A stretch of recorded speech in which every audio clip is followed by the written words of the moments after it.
Hello, hello, hello to the ALF community. I'm joined here today with Justin Hunt, where we're going to be talking about redesigning workflows for AI. This is our second podcast in this series, and hopefully the second of many. Justin Hunt, thank you so much for joining me. Thank you, Alex. Today's conversation is kind of inspired by our community and some leaders that we've been chatting to recently, where we want to talk about workflows in AI. Something that keeps coming up as we're, talking about some of the problems that enterprises and smaller organizations are facing is how far back do you need to strip the machine until you can start implementing AI into it? Do you need to analyze just how teams are using it? Do you have to go all the way back into what the workflow even is to start with before you add AI on top of it? So that's kind of the conversation that we're having today to try to figure out exactly how workflows need to be redesigned in order to be beneficial to AI adoption, and maybe some of the personalities that might be in play. Is it, is there a culture problem? Is there a technology problem? And so that's kind of the thing that we're focusing on. Justin, I'm going to start off by asking, why do organizations need to redesign workflows for AI rather than simply adding AI in the process? That question kind of leads itself, but why do we need to redesign workflows? Well, I think what's happening now is that we're shifting from using AI as a tool to embedding it into actually how work is actually done. So it's becoming a part of the operating model of an organization. That's if it is integrated in a proper way. Should we simply add AI to the existing process? Well, my answer to that would be no, because I think that could just make a poor process faster. Also, what has happened really is that people have started to use these tools, but they were not designed for that way of working. So the whole way of working now needs to be looked at if an organization is going to fully embrace a AI-driven workflow. That reminds me of when I don't even remember when the event was. I would say it was about a year and a half ago, where we had the head of innovation for Google come and speak to the community. And one of the things that he said, which I have brought up many times across the last 18 months, is you have to figure out what the business problem is and then see if AI is a solution. You can't buy AI and then define business problems. And I think that kind of like leads into exactly what you're saying. Are you looking at what the problem is itself and then trying to find, in your toolbox a solution? Because there's always that risk that there's a poor process that's already in play and you're just, again, like you said, making it faster and maybe making it more efficient, which in the long run, you don't want poor processes to be more efficient because it just causes more problems. I'm wondering, in your conversations with some of the leaders that I kind of mentioned at the top, what are the biggest friction points that you're finding when they're trying to, redesign workflows? They're trying to move things from pilot phases into operational use. What are the biggest friction points? Well, I think you've got to, first of all, figure out what can the AI do best, and then what can the human do best.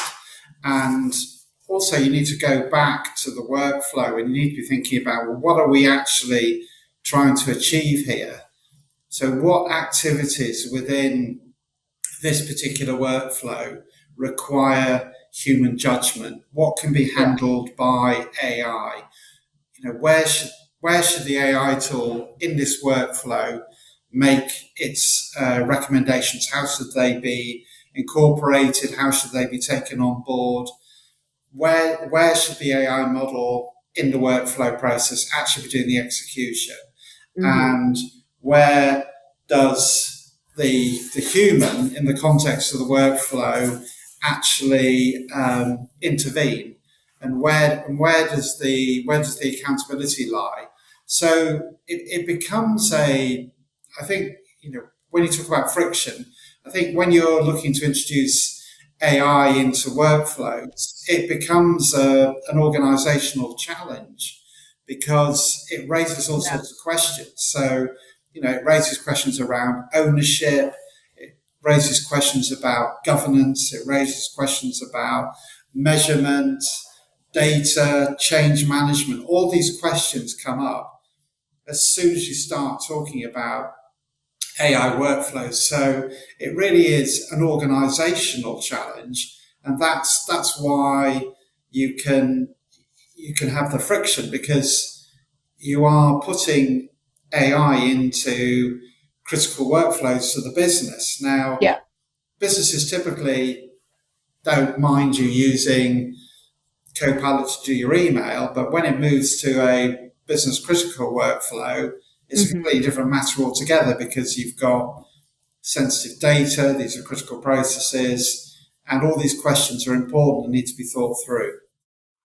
I think again, anyone who's ever attended one of our events know that one of the points that I always hark back to are the people, and the belief that you need to bring your people along with you. You can't force them to follow. You have to make sure they are part of this new era and about adoption. And you need to be checking in with the people who are actually using the tools because, in my humble but I believe correct opinion, one of the hardest stepping stones that these businesses have is they spend a lot of money investing in these tools and then they wonder why their teams are not using them.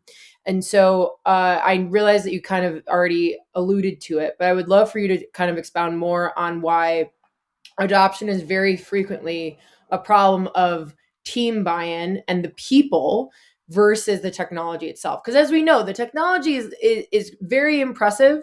I think sometimes there's a tendency to maybe overpromise everything that it can do, but at the end of the day, it is still a very impressive workhorse. But quite frequently, it's the people who are struggling to use it, whether they it's about upskilling, education. So I would love for you to kind of talk about why it's often people are one of the biggest hurdles to adoption within an organization. Well, I think, first of all, because people need to be able to see what the value is in the introduction of the AI tools rather than being told that this is going to create huge value for the Yeah. organization. They need to see for themselves what value AI brings, and they need to be involved in the process. So they need to have an opportunity, I would suggest, to be able to point out, where's the current friction or the difficulties or the really dull bits or the really hard bits in their current workflows, and then Hmm. look at how could AI make that a better experience for them. But what we're dealing with here is it's um, not a simple change management process because you're asking people to fundamentally change roles which they've held for years. So people would have built expertise in particular Yeah. roles. They'd be very successful. They've probably been very successful in particular roles within particular processes. They built their status, they built their career, they built their identity around these processes. And then suddenly someone can come along and say, we've got these AI tools and we want you to work differently. Now, that is a big ask. And just because it goes more quickly, it doesn't mean it's going to feel better to the person who's using it. So, I think most senior leaders appreciate and understand that they have to take people with them. Yeah. Otherwise, people aren't going to use the tools. And if they don't use the tools, then they're not going to gain the benefits of it as an organization. Yeah, and especially when, millions of investment are on the line, you want the people to be using the tools. Of Uh, course. Also, I think because we often talk about there's a difference between like productivity tools and then like the deep, like business processes tools. And I think that quite frequently we focus on one or the other. But I think if you get people comfortable with productivity tools, then they are more comfortable adopting the tools for larger and more important processes within an organization, especially because at the end of the day, and we had a talk on this recently, Constance Locke talked about it, where she said people don't actually fundamentally understand how these tools work. And so you need to make sure that they're stepping their toe in the water if you're going to be asking them to make these bigger adjustments to their workflows. I think, yeah, that point she made, I think I saw a lot of nodding heads on that call. I would love for you to kind of talk about if you were to say one piece of advice for leaders when they're trying to talk to their employees about how their roles are going to change. What's one thing that you think that they should focus on? Is it upskilling? Is it incentive programs? What's one thing to make sure employees are kind of brought along on this process? Well, I think that exploring with people, first of all, where the real friction lies within their current role is a really good starting point, because Yeah. then you can surface what the issues are. But I think it's a question now of managing workflows and processes in a different way. So these people don't lose their expertise, but what they have been doing, obviously, is they've been managing a complex process on their own.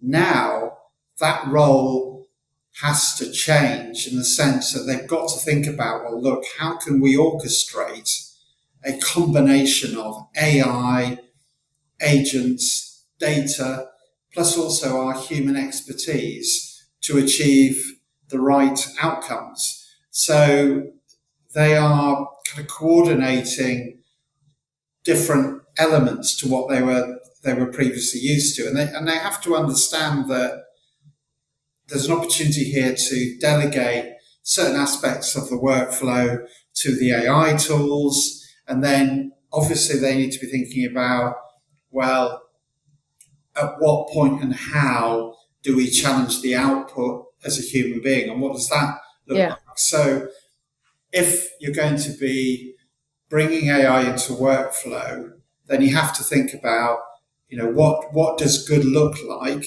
in that workflow, and then how do we ensure that we get the best out of the people who are involved in it, and also the AI tools that are involved in it, and how do we govern that process?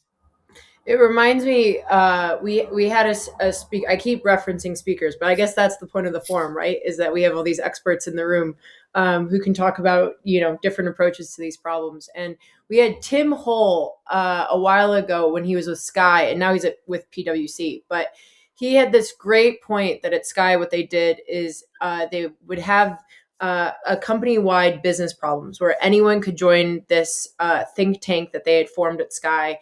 Everyone from the janitorial staff to heads of VPs, CEOs, everyone was able to come and once a month they would have everyone work on the same problem. And it was all these different perspectives in the room. And so that references back to when you were talking about figuring out what those friction points are. So about having all those stakeholders at the table. And in what I assume is Tim's opinion and also my opinion is you need all those people at the table kind of having these conversations. And he said that they were able to, I can't remember the numbers of the amount of money they saved and time they saved, but how to get, one of the ways to get these pilots out is to find those friction points as soon as possible. And as many different perspectives around the table, I think is always the best way to do it.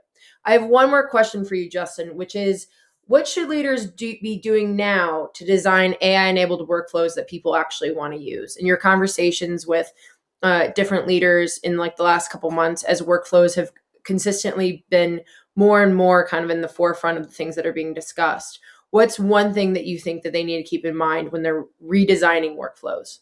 Well, they've got to start with the workflow, obviously, and they've got to understand how it operates. So how does the current workflow operate? Mm-hmm. And then they've got to sit down and involve the people who do the actual work. And like I said, figure out where the friction lies and where the AI can genuinely improve the experience. And then they've also got to figure out, well, what is the AI going to do and what are the human beings going to do? And then, on top of that, you've got to figure out, how are you going to measure the outcomes of this new workflow where you're combining AI expertise with human expertise. So, what are you going to measure? Are you going to measure the speed of the workflow process? Are you going to measure quality improvements? How many people are using it? Are you going to be able to demonstrate this is creating tangible value for the business? So you've got to take all those sort of factors into consideration as well. But I think the key thing really is to be clear about how the process currently operates. Yeah. That is fundamental. And then involve the people who work on it. But ideally, you want them to work on it in a spirit of curiosity and exploring this together, and not something that they're frightened of. So, like, how within this process, how could we empower you? You know, how could you do things better using AI, and talk it through? It needs to be a collaborative process. I think this notion of imposing an AI driven workflow onto a current workflow without proper consultation, without Yeah. talking to the team about it, will lead to problems and issues. And I think that the challenge is, you know, how can you best design work around AI? That is going to be the challenge for companies who want to be successful. How can you design work around AI and at the same time take people with you? And if you can do that, so if you can design the work well around AI and bring people with you, then I think you're in the driving seat. I think approaching it with a perspective of innovation and creativity is the best way to make sure that you keep it exciting. And I also think that maybe a future podcast episode should be about kind of redefining what KPIs are in the AI age, and how organizations need to maybe reassess where they want employees to land and what a successful quarter looks like, Yeah, because obviously it's all changing. I mean, there is so much AI software coming out, so many new models coming out. I mean, companies have a vast amount of choice, probably too much choice. Yeah. So there is going to be some kind of AI software that a vendor provides which they can use, or it may be that they are creating it internally. So it's not about simply introducing more technology. There's enough of that. But it's around, how can you redesign the workflows and then redesign the roles within those workflows, and then help change and redesign behavior to support those new roles and to support those new redesigned workflows. And within that, you've got to be looking at, what can humans do best and what can AI do best. And I think through that combination, you should end up with much better workflows. Well, I'm going to use that as the perfect segue to let everyone know that on October 1st, we're going to be hosting an event about operational AI. It's called the Operational AI Playbook, where we're going to be discussing some of these themes.